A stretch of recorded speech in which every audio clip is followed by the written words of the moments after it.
Ethan, a wealthy businessman in his late 30s, had given up on love. Time and again, he'd been hurt by women who only cared about his bank account. As he looked in the mirror one day, he saw a tired, worn-out man staring back. The pain and disappointment had taken a toll on him. He realized he couldn't keep living like this. So he made a drastic decision to disguise himself as a poor man and start anew in a neighboring village.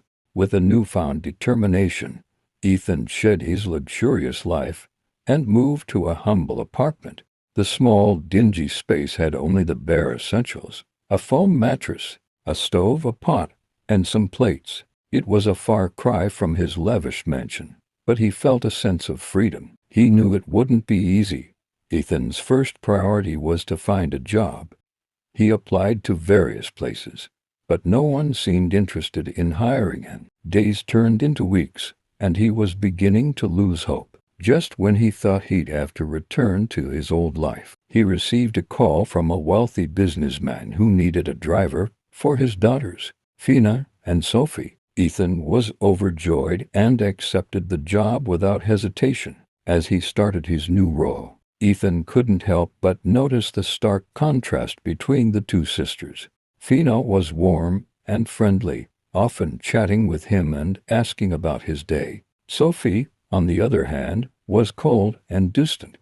She'd barely acknowledge his presence, and when she did, it was to bark orders or criticize him. Despite Sophie's demeanor, Ethan found himself drawn to her. Ethan couldn't explain why, but there was something about Sophie that captivated him. He tried to brush off his feelings, focusing on Fina's kindness and warmth instead. But no matter how hard he tried, his eyes kept drifting toward Sophie.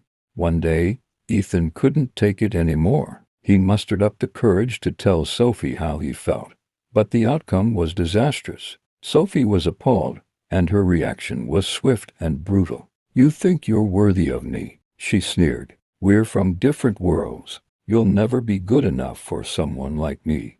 Ethan's heart sank, but he refused to give up. He continued to work hard, hoping that someday Sophie would see him in a different light. Meanwhile, Fina's kindness and affection towards him grew stronger. She'd often ask him to drive her to the boutique and buy clothes for him, praising his hard work and dedication. As the days turned into weeks, Ethan found himself falling for Fina's charm. She was everything Sophie wasn't: warm, kind, and genuinely interested in him. One evening, as he was driving Fina home, he invited her over to his apartment for dinner. Fina agreed, and as they drove, she couldn't wait to tell her sister Sophie about the invitation. "Sophie, I'm going to his apartment for dinner tonight," Fina said, barely containing her excitement. "He's really sweet, and I think he likes me." Sophie raised an eyebrow. "You can't be serious, Fina. He's just a driver. What could you possibly see in him?" Fina shrugged. "I don't know, but there's something about him. He's kind, hard-working, and genuine. Besides, he's invited me over, and I'd love for you to come with me." Sophie hesitated for a moment before agreeing to accompany Fina to Ethan's apartment. Little did they know, this visit would change everything. As the evening arrived, Sophie and Fina stepped into Ethan's humble apartment. Sophie's eyes scanned the small space, her expression a mix of disdain and amusement. "This is quiet," she said, her voice dripping with condescension. Fina, on the other hand, seemed oblivious to the apartment's simplicity. She chatted with Ethan, laughing and joking as they sat down to dinner. Ethan couldn't help but feel drawn to her warmth and kindness. As they ate, Fina's conversation turned more personal. She asked Ethan about his dreams, his passions, and his fears. Ethan opened up, feeling seen and heard. Sophie, meanwhile, grew increasingly uncomfortable, her disgust evident on her face. As the night wore on, Fina's words turned flirtatious. She professed her admiration for Ethan, her voice filled with sincerity. Ethan's heart swelled, and he took her hand, his feelings no longer hidden.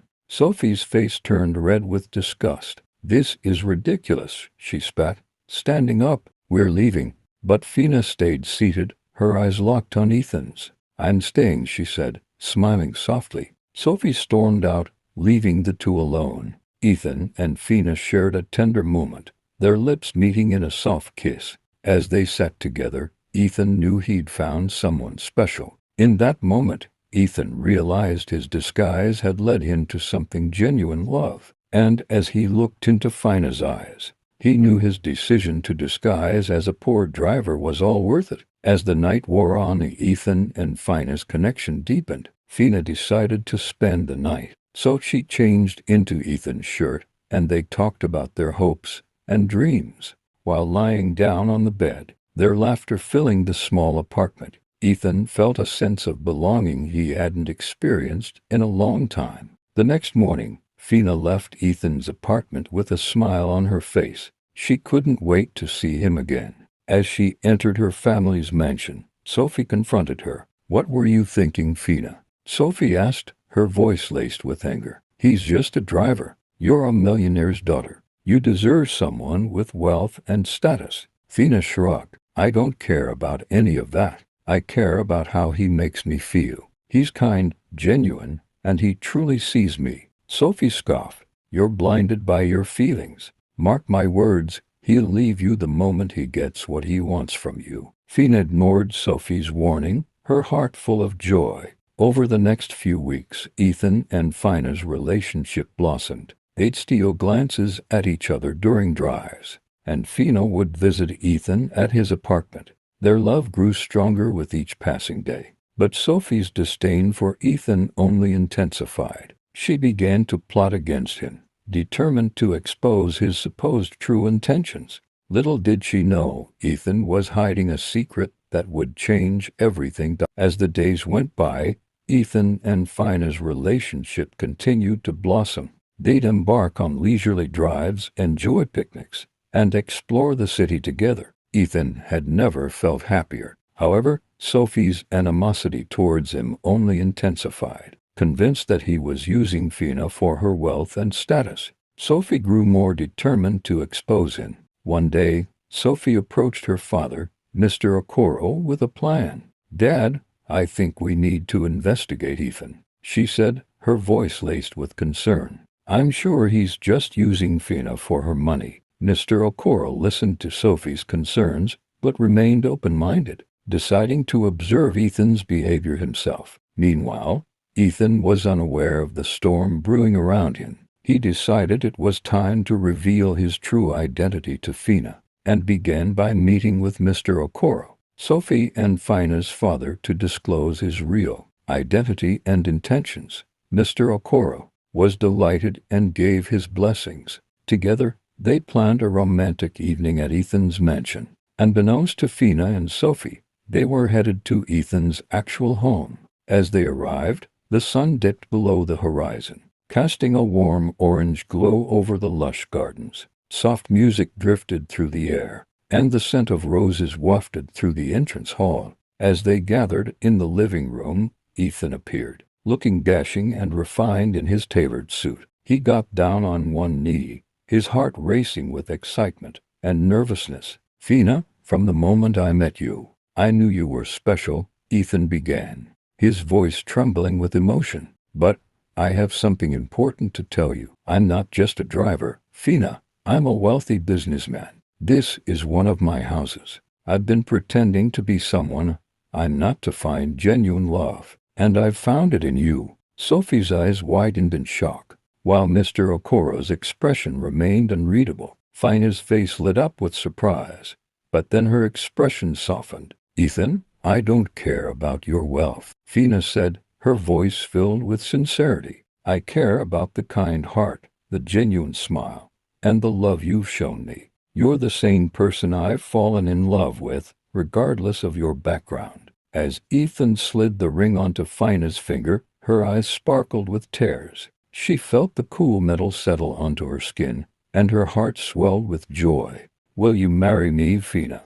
Ethan asked, his voice filled with hope. Fina nodded enthusiastically, a radiant smile spreading across her face. "Yes, yes, 1,000,000 times yes." Sophie's face fell, regret etched on her features. She took a step forward, her eyes brimming with tears. "Ethan, I'm so sorry for the way I treated you, she said, her voice cracking with emotion. I was blinded by my own biases and fears. You deserve so much better than the way I behaved. Ethan smiled graciously, his eyes filled with understanding. It's okay, Sophie. We've all learned it from our experiences.